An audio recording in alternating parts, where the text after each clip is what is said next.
That's why we call the beast. Any of you remember, could tell me the definition of the beast? Let's see if you all have been studying. This is a test question. What's the beast? If the woman is the entity with ideology, what is the beast?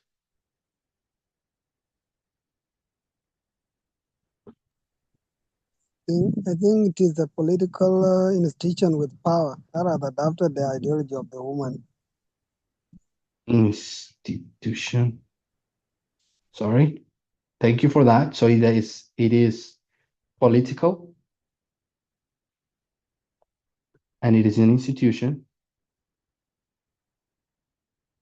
with power. If it didn't have any power, then the woman doesn't need it. If it wasn't political, then the woman doesn't need it. With power, that adopted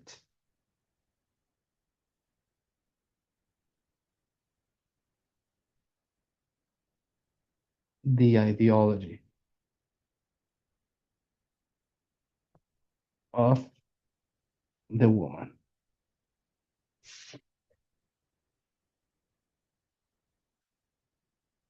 Let's go with that only. So you have 6 and 7. Any of you, what's the difference between the 6 and the 7? Using Revelation 17, why are they different?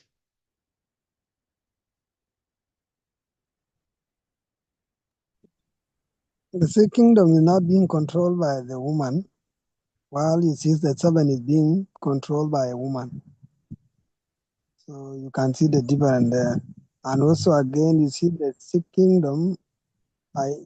You see the sixth kingdom is a bit using the principle of democracy, whereby you see that is giving that principle. But when you come to here, you see the seventh kingdom is the authoritarian kingdom.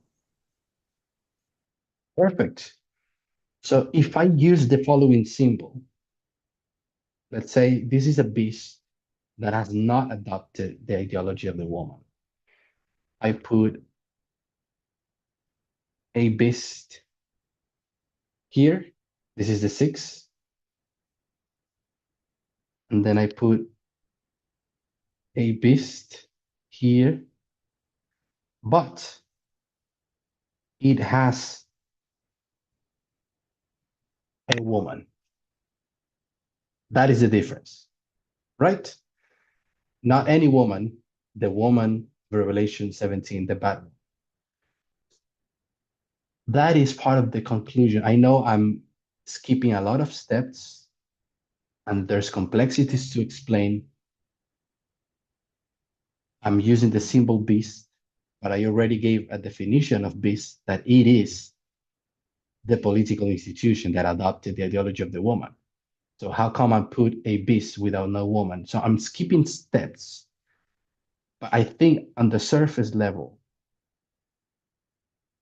some of you or most of you understand that the 6 is simply the kingdom without the bad woman. That's why the 6 was good. We're not talking about whether it had a good woman. I don't want to go there. Maybe you will go there with next speakers.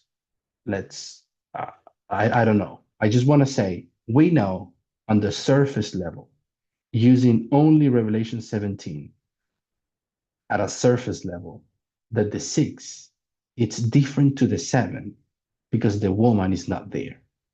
That is represented when we read these verses.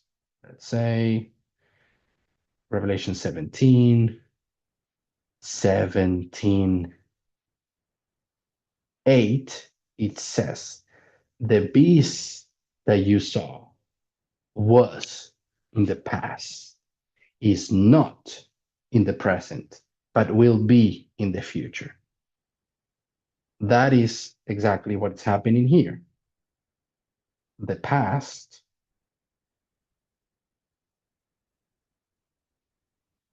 the past is the fifth, and it says the beast was. When it says the beast was, it's referring to this,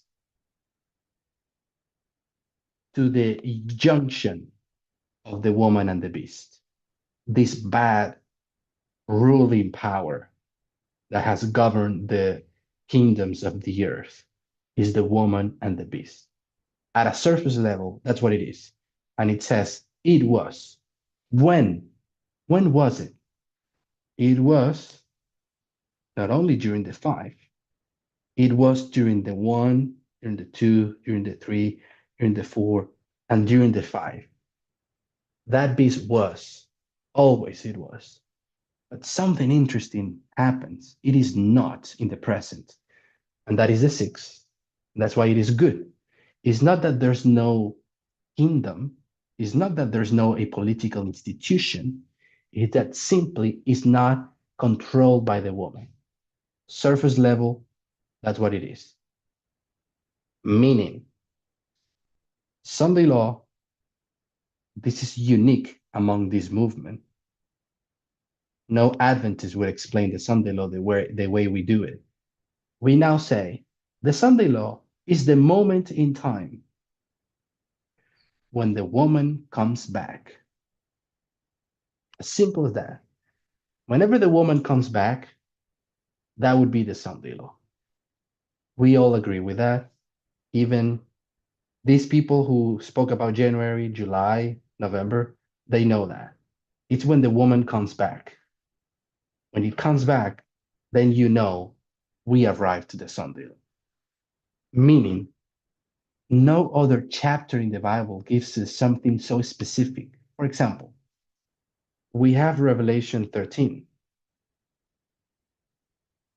Revelation 13 would say something very similar, transition. It was a lamb, and then it was a dragon. The same nation, United States, lamb, dragon.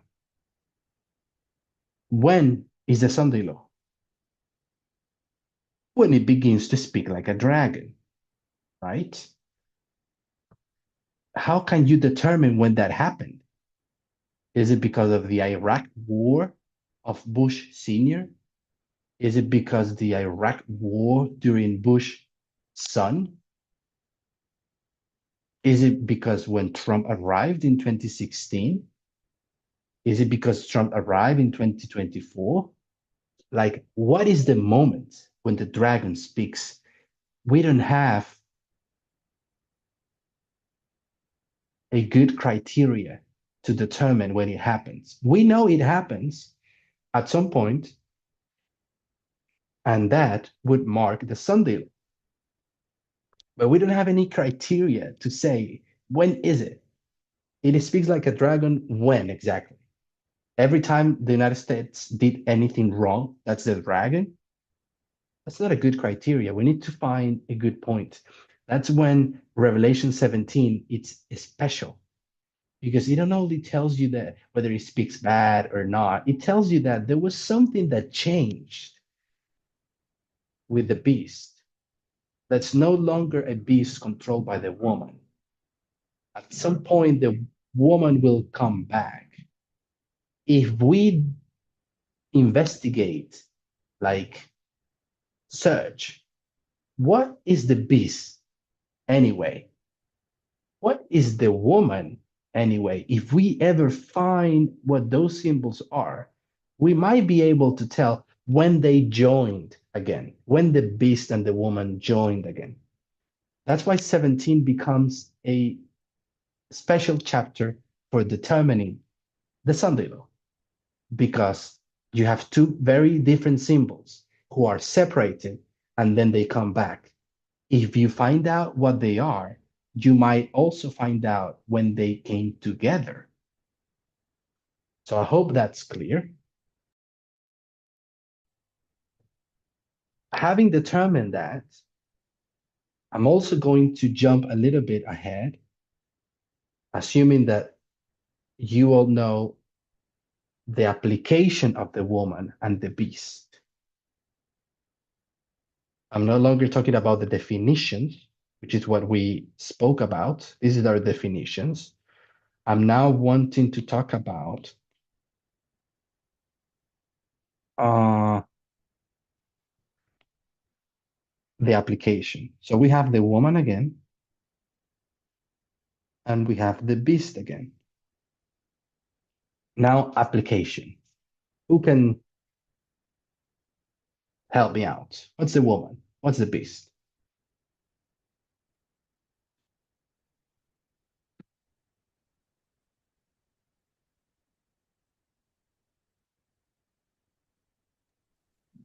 Yeah, will help you Okay. out. Yeah, Yes. so I have some small idea about the application. Yeah, I can say the beast is the opposite of the president. That is the one having the power, and the woman is the person that is playing the role, which is the president, which is Trump. The woman, The woman is the Trump. woman is not the president. Okay. The woman is a person Okay. that we call Trump, right? Yes. Yes. Yeah. I want to make clear that distinction. I'm going to tell you why. So I'm going to put Trump in here.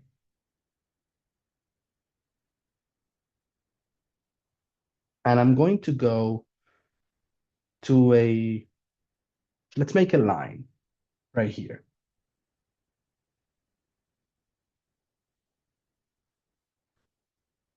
And July, it's here.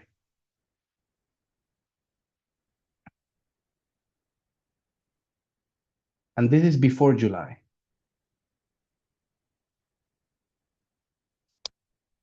Before July, this is the woman, right? And the woman is saying, I need a beast. I need to sit down on that beast and control it. Is that right? The woman wants to sit on the beast, but she doesn't have any. This is before July. Who is the woman before July?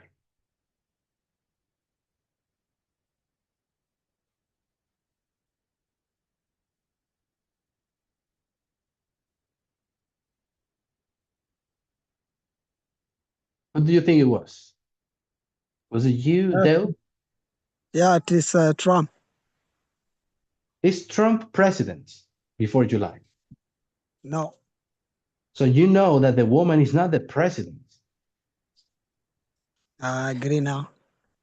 So it is strange because at some point, Trump will become the president. But him as president, he is the beast because he has the office. He's sitting there. But at the same time, not Trump the president, Trump the person. This one here, before July, he is the woman. Let me change. Let me change it to the following way.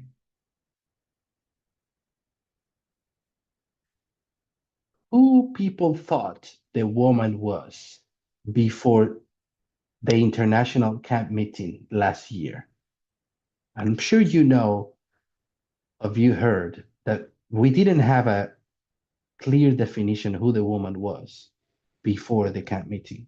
And there were theories. Who do you remember was the woman? Some people thought the woman was what?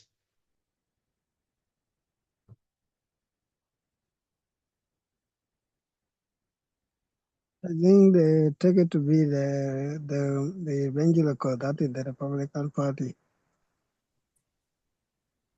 I think I heard people, even teachers said that the woman was MAGA. Yeah. Remember MAGA? Yes. Yes. They will. MAGA, I don't know how can we call MAGA. MAGA, is it a bunch of people who believe in something? Or MAGA is the ideology itself? Whatever that is, people thought the woman was MAGA. And because people thought the woman was MAGA, when Trump became the president, who is the woman? If we go through that theory, not Trump, MAGA. And when MAGA says something to Trump and Trump obeys, you could say, well, really, MAGA is the woman because Trump is doing everything MAGA asks. That is the pure definition of a political institution that adopted an ideology, at least. Let's keep it like that. But we know Trump doesn't obey MAGA. We all know, right? Trump doesn't obey MAGA. Any of you agree with that?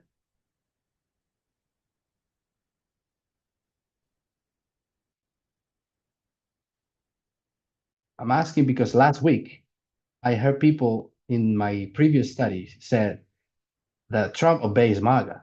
I wanted to make sure, how do you see it here among yourselves? Trump does what MAGA asks? Any idea? Just an opinion?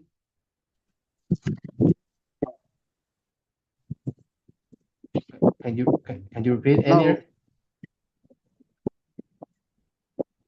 If you yes, said actually, no, you said yes or no? I'm saying no. Trump does not obey the MAGA. Okay, why? Like for instance, if you look last week, not last week, yeah, last week actually, there were like when you look at the Supreme Court ruling,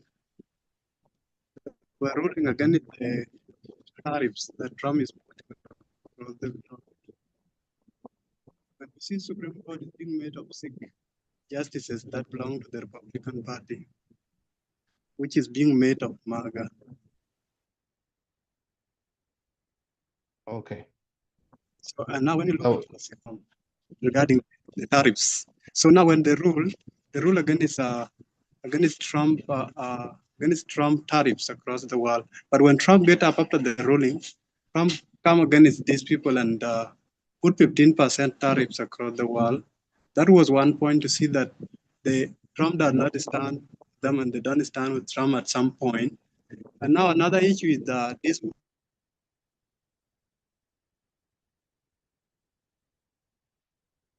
is I going on think in I. Iran. You see now Trump Mhm. so did not consider, sorry, Trump did not consider the other part of Congress. So he just decide the war, went on with the war. But you can see them now opposing Trump, that Trump has made the war by himself. He did not consult the House, the Senate, the Congress. So you could see that at some point they don't stand with Trump all along. But you need to remember earlier that MAGA is not the Supreme Court. MAGA is not Congress. MAGA is the people who vote for Trump. And I'm asking, how do we know that MAGA is not the woman? Does Trump obeys his people, his supporters? Philip? Oh, well, this is not Philip, it's Michael. We are Oh, using one sorry, device. Michael. Yeah, no problem. It's written Okay. Philip. Yeah. I have a short question. Maybe the class would respond to it. My question is, can there be MAGA without Trump? Can there be Good question. MAGA without Trump? That is what I'm struggling with. Because to me, yeah, it's quite difficult. Can there be Trump? Can there be MAGA without Trump? Then Trump can either obey or disobey that MAGA. So can I ask you, Michael, Yes. even without answering the question that you asked, what do you think? Does Trump obeys his supporters or he does what he wants? Okay, Trump does not obey what other people tell him, even those of his inner circle. That's what I know. Thank you. Me, Jack?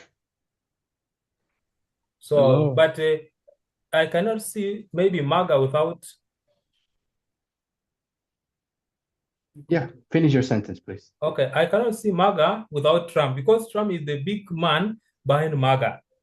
So should he drop the ideas of MAGA today? I believe there can be no MAGA in America. He's the one who So comes you're with the saying, idea to make America great again, and then people now rallies behind him to support his idea of MAGA. And I think he's the person behind MAGA. So there can be no MAGA without Trump anyway, in my analysis. that's a good way to put it. Thank you for that. So you're saying that if Trump dies tomorrow, MAGA will die later on.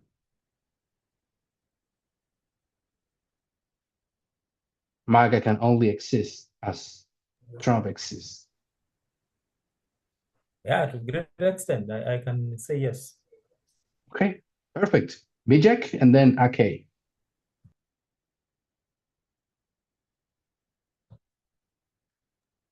Yeah, I have the same opinion with Michael, Uh-huh.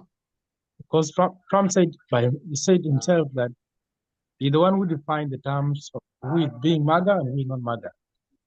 So whatever thing that deal with MAGA is being defined by Trump. So Trump said, if we wanted to go to war, that is America first. If you wanted to do whatever you want to do, that is America first. So he's the one defining what is MAGA and what is not MAGA. So he's the one who is MAGA himself.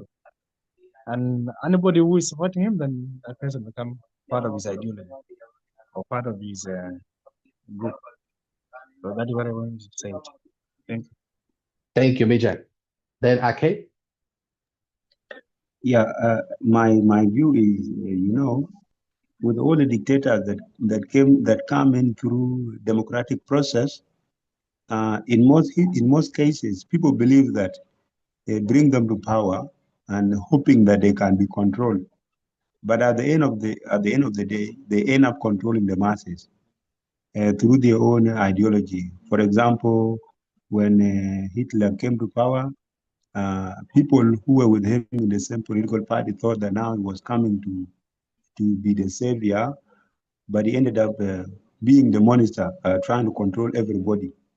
That is one thing I've seen. So Trump came through the democratic process as the leader of the Republican Party, but at the end, he has his own mind, so he decides what is foreign policy and what's not.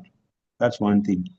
Again, with the elections and the United States, democracy mostly, the president like a king. So that president, you can elect him, but to govern, to determine the direction of the country, mostly it relies on goodwill. If a person respects norms and he does not want, he wants, let's say, where everyone has a say, then he can do it. But we know from the beginning, since 2016, Trump has broken a lot of norms. And if people thought that they would control him, that was the fair chance was given to them in the first time of his office from 16 to 2020. So I believe nobody can control Trump if he's a real dictator. Perfect. Thank you for that. So I think we all agree that the supporters do not control Trump. So that's how we know the supporters are not the woman, but we already agree with that. We know that it is Trump. So Trump, the person, before July, was the woman who wanted to ride the beast. He was looking for a beast because the beast has a lot of power. And then we need to decide when the relationship started. So we go to the following thing. In Revelation 17, we have only one symbol for Trump. I'm now switching.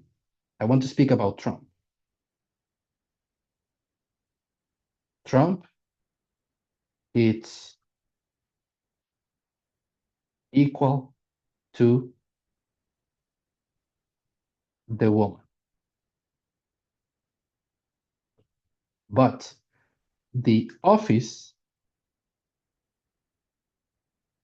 it's equal to two symbols. What are the two symbols? The office is equal to. Anyone remembers?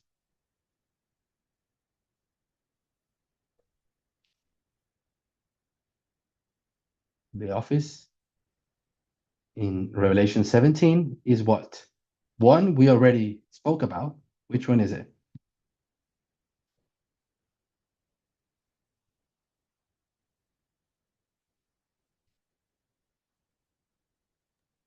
What's the I think office? the beast of the head. Sorry? The beast of the head. Perfect. I'm going to put beast slash head. What else? What is the office?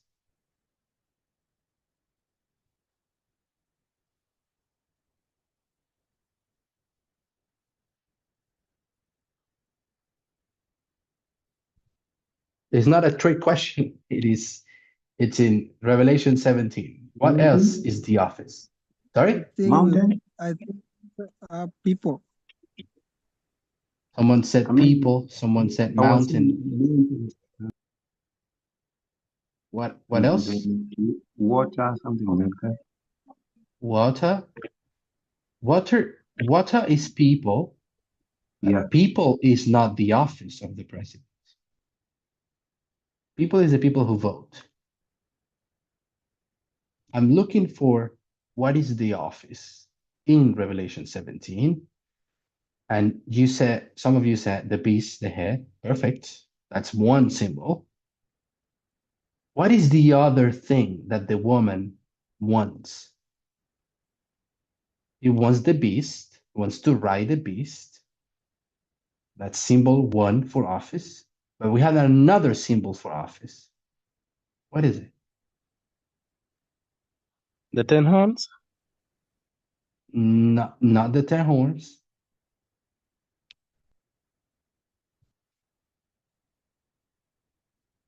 Let's put it like this. With a mountain or Okay.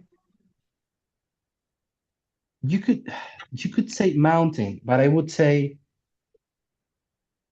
beast head slash mountain. I know there are different symbols, but I'm looking for something that is like really different. I'm going to change the question.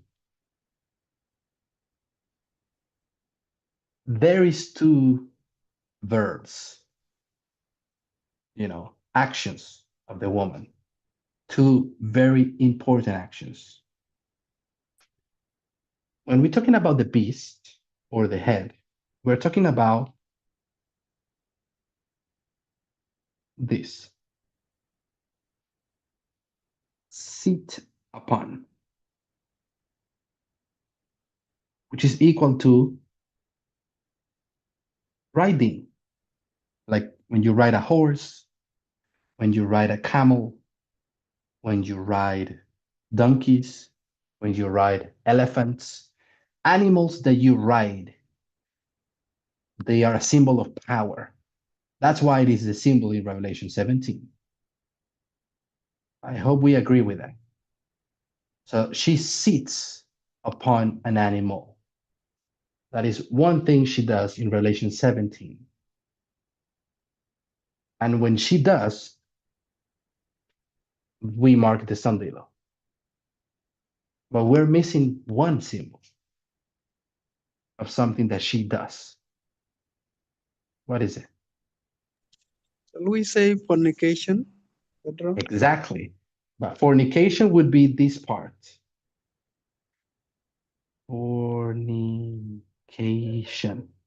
Can you commit fornication biblically with an animal?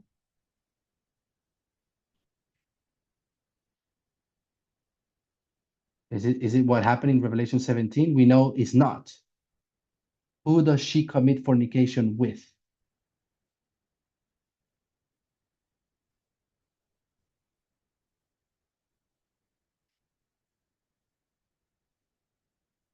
I know you know.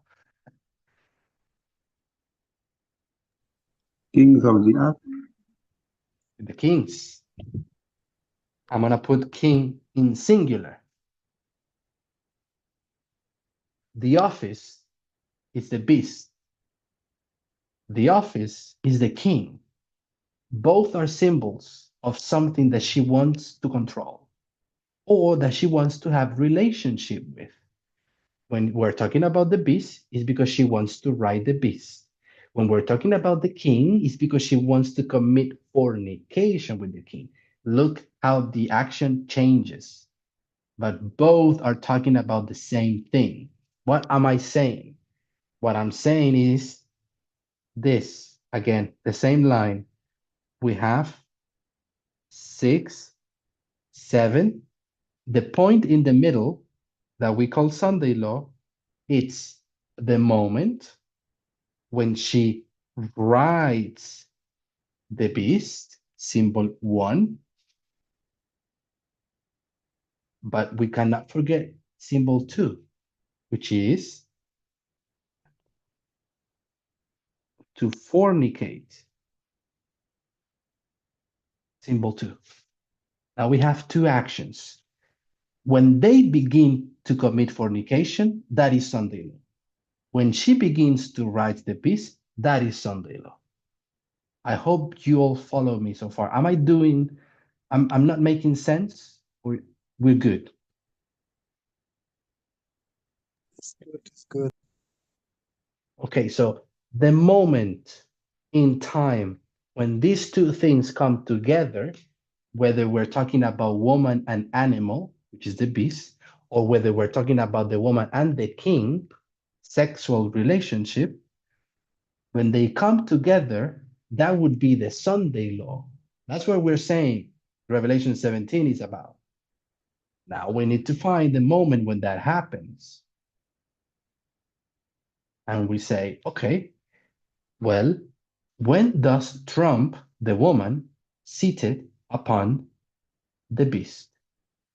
Meaning, when does Trump controlled the office? Any idea? When did Trump control the office?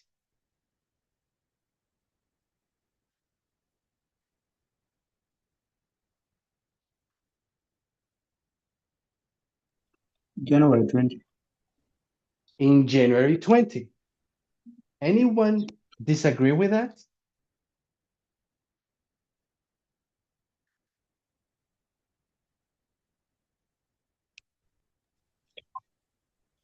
But of course, he wins election in November. So after But winning does he election, control the office? not really constitutionally, no. But he controls Mhm. after he's sworn in, then he becomes the new president. In that very minute, you remember when he gave his speeches about America recognizing 2 genders, how he's going to take over Panama, and very many other things, promises that he made, talking about the golden era. So I think that is the time which marked him controlling the office. And then he went and signed an executive order from exactly after leaving the meeting. So the actual control of that beast only happens when he is sworn in. Very logical step. But you know what? It's too easy. It's an answer too easy to find. And sometimes I was told in prophecy, the answer is not that easy. It should make us suspicious. Like it's so easy, so logical. When she sits on the beast, which is this animal that is powerful, which is the presidency of the United States, the most powerful office in the world, well, it only happens when you're sworn in January 20. But we are only looking at symbol number 1. We are forgetting symbol number 2. So pay attention here, people. If this is the moment when everything starts to make sense, in my mind, it did. So if I say, okay, I know Trump rides the beast in January, that would lead me to think that Sunday law is January. But I cannot forget that there's two symbols, fornication. And I say, okay, when does the fornication happen? When Trump physically commits fornication with the office. And then you would say, fornication when you go to bed with someone. When that happened in real life. When they physically have sex.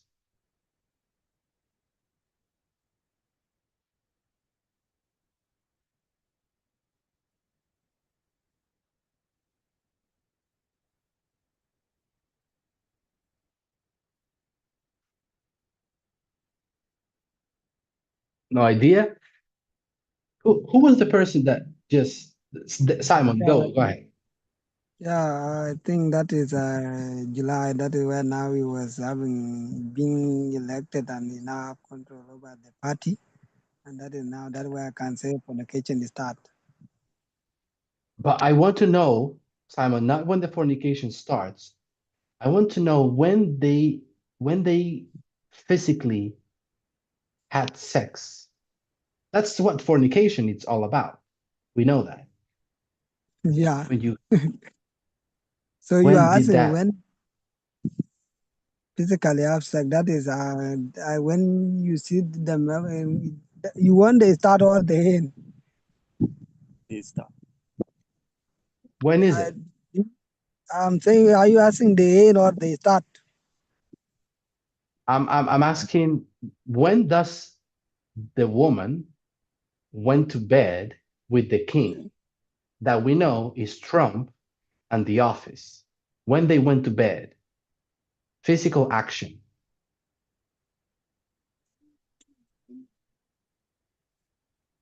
Okay. So I can say that the time that he now began to go physical, that is January 20th. January.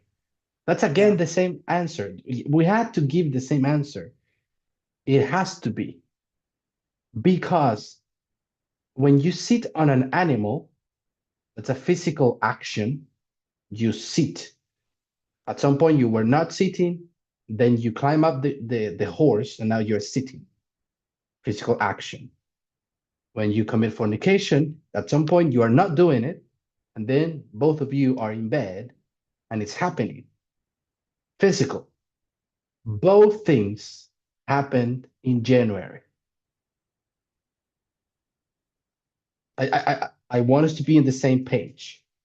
Now, the complexity comes when we read the Bible and we say, let's try to understand fornication better. Fornication is like this. It's like an umbrella, right? And under that umbrella, you have different types of fornications. But they're all the same thing. It's a physical action of having sex in a negative manner, whatever that is. That's fornication. So you can have several types of fornication under the umbrella. All of those ultimately are the same thing, have the same characteristics in terms of the physical action, which is to have sex with somebody. So we understand that. And we say, and we decided, you know what? Trump sits on the beast, meaning full control of the office, only in January 20. Good. As well, Trump sleeps with the office, meaning having sexual relationship. I know that is a symbol, but we mean the same thing. He's a dictator who could not use that throne. It's wrong. It's a wrong relationship because that throne is democratic. That's why it's fornication. And therefore, that only happens in January 20, when he exercises the powers of the presidency. He's a dictator. But when we go, and I know you all understand this story, when we go to Matthew and we read Matthew 5, was it 28? Yes. Matthew 5:28, I say unto you that whoever looketh at a woman to lust after her hath committed adultery with her already in his heart. Adultery is one of these things that are under the umbrella, which is fornication. I don't want to talk about marriage. I know adultery has to do with marriage. I don't want to go there. I just want to keep it at a very simple level. The fornication in the Bible, according to Jesus, has a stage that is yet not physical. If any of you could find a Bible verse about riding animals, where the verse say something like, if you think about sitting on the horse, you already did it in your mind. We know that that doesn't exist. And that's the whole point. It doesn't exist because it's not a important thing. But for God, it is important if you're thinking it in your mind. That's the moment when Jesus said, hey, did you know that if you think about it in your mind, you already did it? And you say, but come on, fornication is something physical. And God tells you it's something that happens in your heart. What does it say? Yeah, in your heart, which we know is the mind. So, people, again, from the two symbols that I have, symbol 1, symbol 2, which one happens the earliest? Before we said that it happens in the mind, we determined that both happen at the same time. Physical actions. Either you sit on the horse or you sleep with the king. Both things are physical. But between the two, which one is the earliest? Which one has an element that happens even before the physical? We already answered it, but I want to hear you. That's okay. That is fornication. And how do you know, Simon? Yeah, before you go to before you come physically, you have already to have a plan over it, and that plan have to come before coming physically. So when you now take action, later you already know before taking action you have already have a plan of taking that action. So I want to make this clear. We will erase riding the beast, and we will only stay with fornication because we determined that fornication has the earliest moment, like the actual beginning, and not any fornication, the fornication in the mind would be the first moment. And you know what that does? That eliminates. What does it eliminate? Eliminates January. January was this physical moment. And we now eliminated it. So we are sorting this process. Now we need to decide, well, why is not November then? Why July? And that's when we have to do the most difficult step that I hope I may have time to finish, which is, people, we are saying that an office, which is basically a chair, and a woman, which is strong. are going to commit fornication before touching each other. I know we're talking about the king. I'm going to put king. King is a person. And we know between two people, yes, when you look at each other, remember the verse, Matthew 5:28, what it says? But I say unto you that whoever looketh, do you see that word, look? That is the important word. At least one of the important words. I know there are more. Look. Looking at each other with your eyes is extremely important for fornication to happen. So we need to say, when Trump and the office looked at each other, and both have to look at each other. They both have to do it. So I ask you, you're walking on the street and you see a beautiful, handsome man walking. And you saw him, you say, huh, pretty handsome, cute guy. And then you say, but I don't want to have bad thoughts. So you stop looking.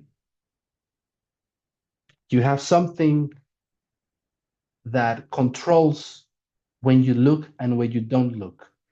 What is the power that we use to decide when to look and when not to look? Any of you remember what is that? There's a power that we use for that.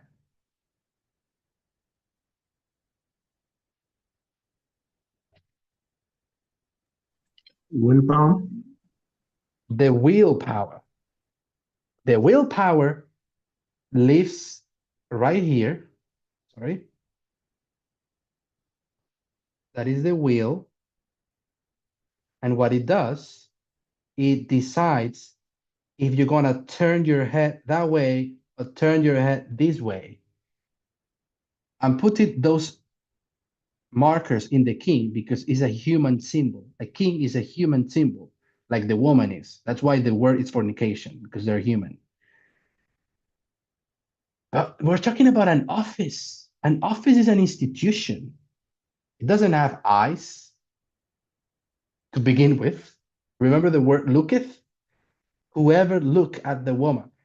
It's problematic. We need to find.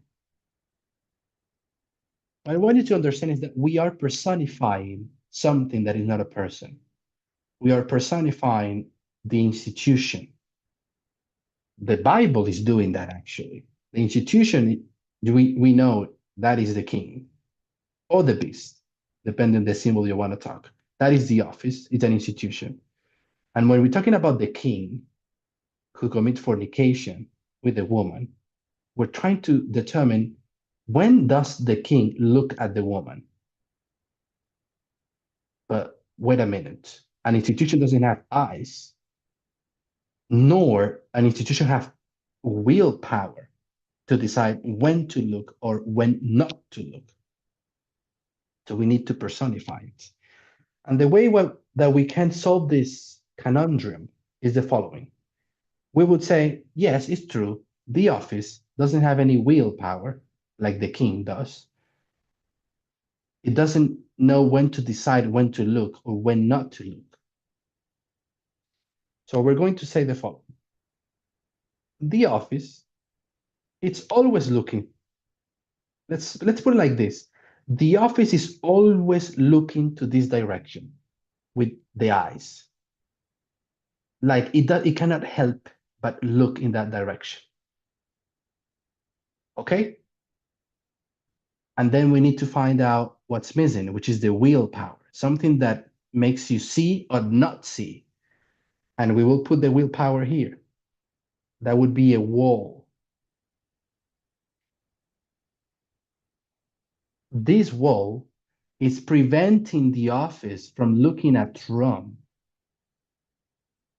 When you remove the wall, the office would look at Trump. Remember the word looketh. It's very important when they look at each other. Perfect. So we now go and say, yeah, we have Trump, the woman, and he's looking in this direction. He cannot see the office. Or you could say that he can do it. He can see the office because he has a special eyes. Fornication, it's both ways. Two people have to do it. So in order for the fornication to happen, the office has to look at Trump, but the office has a wall. This wall is for the office, not for Trump. So what is the wall in real life? Any of you have an idea?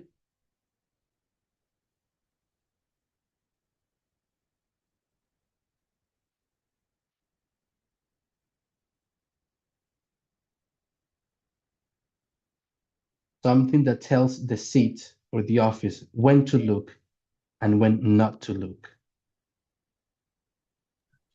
You can say the election cycle. It's something within the election cycle. Presidential term limit. I'm going to go to this, what we had here. Remember this? Primaries, convention, election. When someone is really a candidate for the election. When?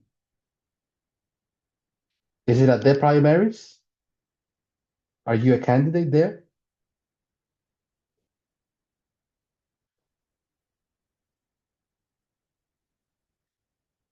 The short answer is no. The primaries is to choose a candidate. At the convention, do you become a candidate? Yes. You become a candidate at the convention. Before that, you were not even running for the office. You were running for the candidacy. Did you all know that? That is legal. Like that's how it works. In the primaries, you were not running for the office. People may say it that way, but they're not running for the office. They're running for the candidacy. And once you become a candidate, you're running for the office, meaning the office is expecting you. That is why we say the wall is the party. The parties are the ones who decide when someone is a candidate or not. If Kamala was the bad woman and Trump was a good president, the Sunday law would have been in August, you know, when the convention of the Democrats happened. What I'm trying to tell you is that either party, they're both the wall of the office. But because Kamala was a continuation of a good woman, that didn't change anything. So that's not what we're looking for prophetically of the arrival of the bad woman. But because Trump is the bad woman and Trump was a Republican, we need to look at the Republicans. And for us to find the moment of fornication between Trump and the office, you need to remember the office is not seeing people, cannot see people before the convention. Those people are not candidates. There are many, many in the same party. This is legal thing. This is like how it works. Then when you become the candidate, and it only happens when the party approves you, then the office is expecting you legally. You are a candidate for the office. So Trump became the candidate of the office when the Republicans say, you can become president, you can go. They shouldn't have never allowed him because he's not a good woman. He's a bad woman. But they did.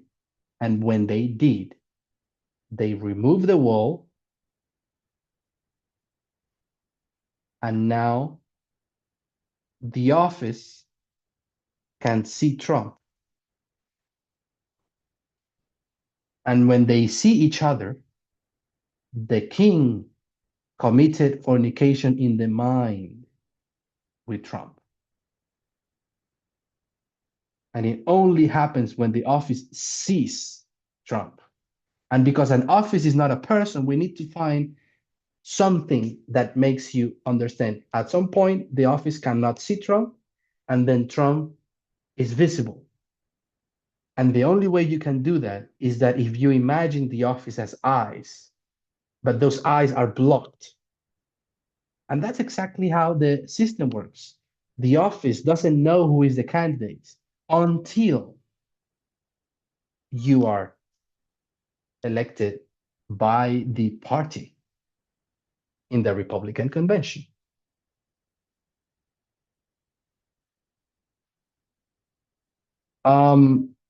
The party should have never allowed Trump, but the party was broken.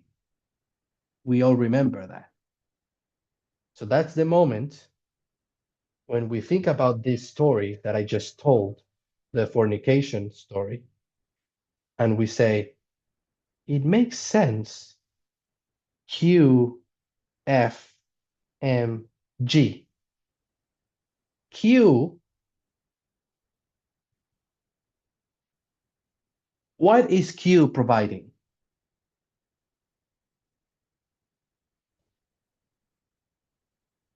Any of you?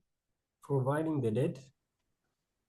What exactly is providing the word Quintus? The date, July. It's providing the month, July. Good. What is Fabius providing?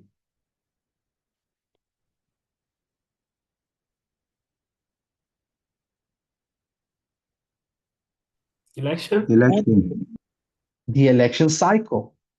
Remember, the whole thing, Fabius is the whole thing. It's basically telling you, hey, this is going to happen legally through the election process. So Quintus is telling you when in the election process, and Fabius is telling you the election process. So election cycle,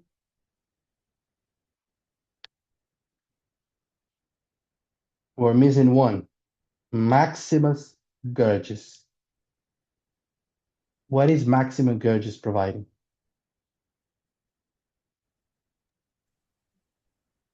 I think that is the woman now, which is the one that is the flood. It's providing the flood. What is the flood? That is the woman. Not exactly. I'm going to read The the actions of the definition. woman. I'm going to read the definition of Gurges to you.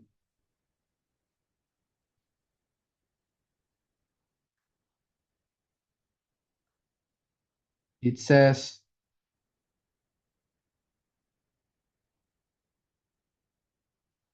wait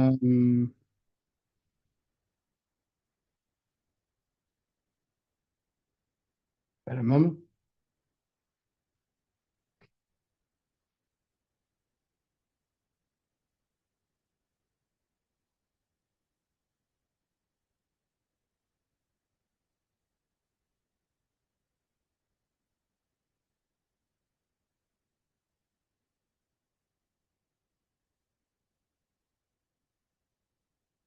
It says, Quintus was given the name Gurges for his gluttonous nature, unrestrained nature of consuming every luxury that he had. Any of you remember that definition about the person? Like they call him Gurges for his gluttonous nature. Okay? Yeah, I remember. Let's think about that. That is in Wikipedia. Any of you in your own time, go back to Wikipedia when it speaks about Quintus Fabius Maximus Gurges, and it explains why it is called Gurges, and it says it was about his gluttonous nature because he never restrained himself from consuming everything that he came to have. When someone is gluttonous, this person lacks what? What do you lack when you're gluttonous? Restraint, self-control, Which is what power? the willpower, of course. The willpower. Exactly. When you don't have willpower, you go and do everything. You are unrestrained. The story about the Sunday law is the story of unrestrained power. For something to be unrestrained, it means that it was restrained at some point. Something like this. You put a wall like this. Let's imagine this is a wall, and behind that wall, there's a lot of water. A lot of water that will come, but it is restrained. You could talk about a river, or the sea. They all have a wall, a limit that they cannot surpass. But sometimes something happens, and that limit can be surpassed. So the story about the flood, the Gurges, the gluttonous Gurges who is unrestrained, it's the story about something that should be restrained, that is the wall, but that wall was broken. It was broken, and then the water flowed, and it caused the flood. That is what the word Gurges is hiding. It is the Maximus unrestrained action. It's the moment when you remove the restraint and now the water comes in. That's Gurges. This is a junction between why he was called Gurges, because of his gluttonous nature. Gluttonous means he doesn't restrain himself. And when you bring water into the symbology, it has to do with this, with something that was restraining the water, and then it was removed, and the water goes and flows, overflows. So I'm going to say that Maximus Gurges, Quintus is providing July, Fabius is providing the election cycle, and Gurges is providing, how can I define it? It's providing, I'm going to say the breaking point. When the unrestriction happens. Unrestrained. And I ask, if I had a wall here, and this wall is the Republicans,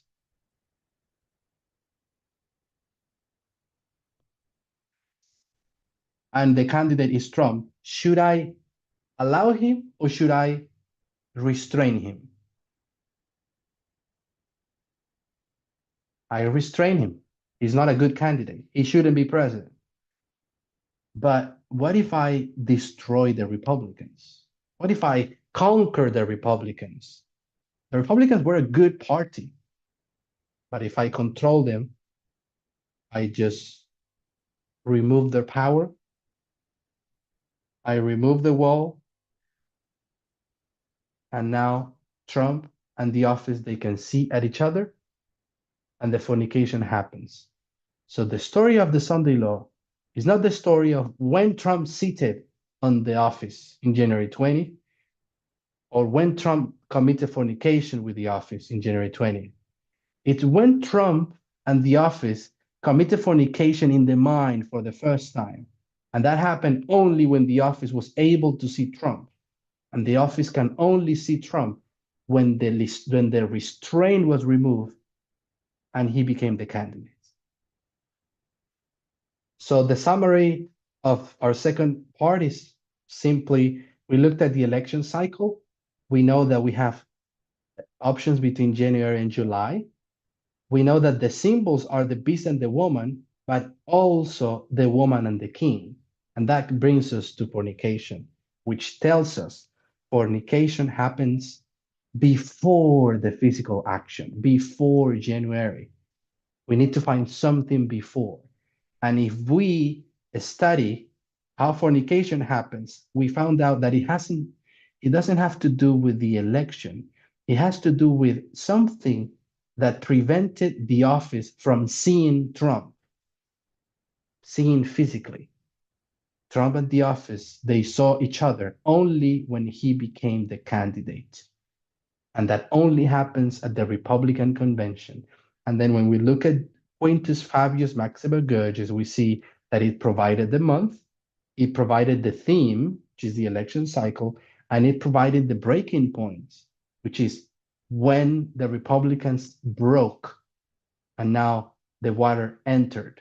They no longer restrained what they needed to restrain.